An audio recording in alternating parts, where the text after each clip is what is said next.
How Generational Differences Are Changing the Casino Landscape by John Cancilla. Internet Gambling and Mobile Gaming.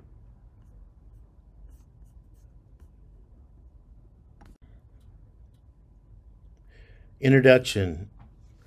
Gambling is ancient, and it dates back to the Paleolithic era.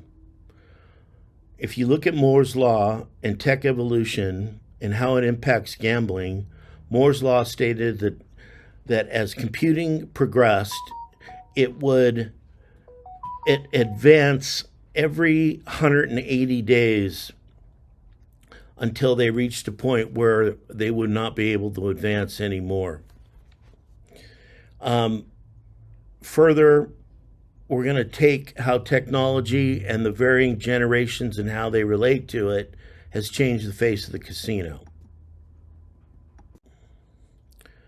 Continuing on with the technological impacts that have happened in the world today, when you factor in AI, quantum computing, mobile technology, and the total access to the internet anywhere, anytime, any place, it has completely changed the face of the land casino.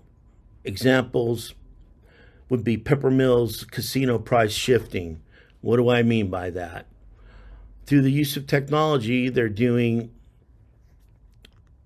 optimization. They're using optimization software that looks at time and vacancies and tells you how much you should be charging for your room on any given day, based on all the information that's going on around it.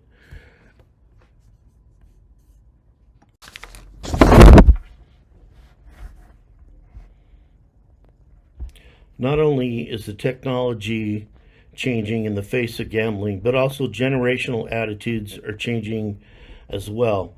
The more recent and younger generations of millennials and Gen Z, for example, have grown up in a digital world made possible by advances in companies like D-Wave, quantum computing, NVIDIA, manufacturers of chips that are enabling AI without the need for quantum computing. As a result, millennials and Gen Z are comfortable with the new digital technologies that are bringing the casino right into your living room, or man cave, or girls' bingo hall. Even more amazing, all this power fits right into the palm of your hand like a Star Trek episode on the holodeck. Now I'm going to talk about the various generations. First, we have the baby boomers from 1946 to 1964.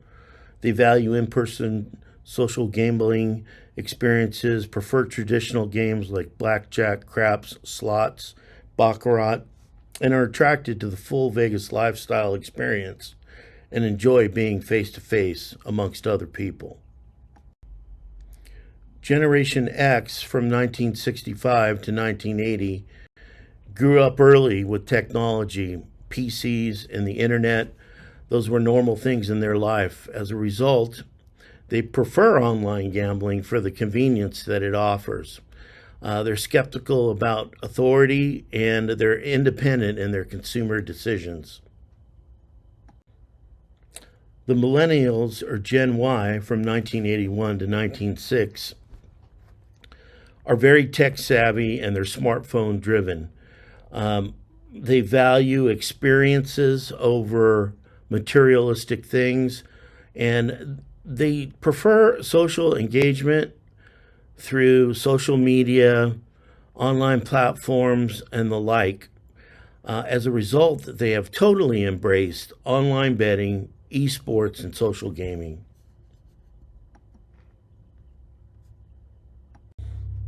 Generation Z from 1997 to 2012. This is the first complete digital generation that had not only the internet, not only smartphones, but now they have the advent of augmented reality and virtual reality.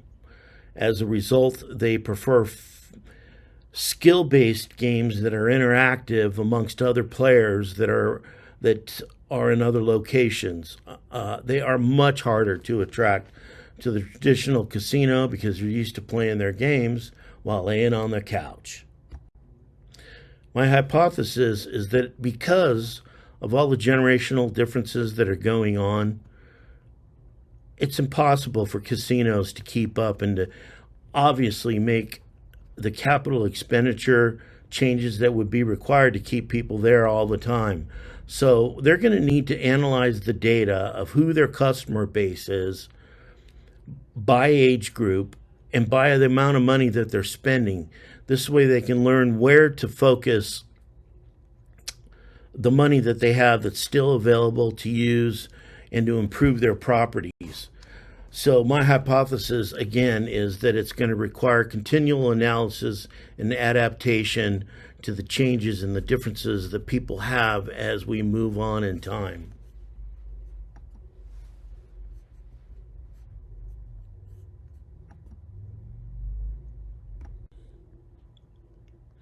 As companies like MGM and Caesars Entertainment take on analytics and continue to store data and manage data and prune data so that they can start to use it against various theories that they have, they're going to reach a point of what is called game theory. And game theory is where you put a strategy and then you mathematically test it against the data that you have to see if your theories actually are applicable. And with the rise of quantum computing, the ability to do this has really advanced the field of game theory, also known as predictive modeling. Some of the real-world changes that we're seeing today is the shift from land-based casinos to online platforms, and the revenue is moving from the land-based entity to the online entity. Slots are being replaced by simulations, and there's a tremendous rise in esports and theme resort parks to get bodies into the casino. The strategy is known as integrated resort strategy. What does this mean?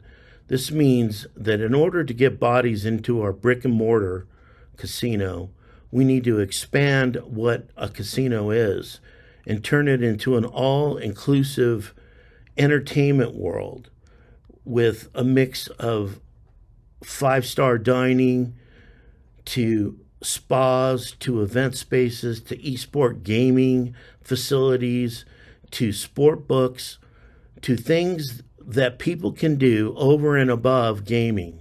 You want people stepping onto your property, and for this slide, I'm going to borrow from Edward Deming in lean manufacturing, a term that they use. It's called Kaizen. What does that mean? That means continuous improvement.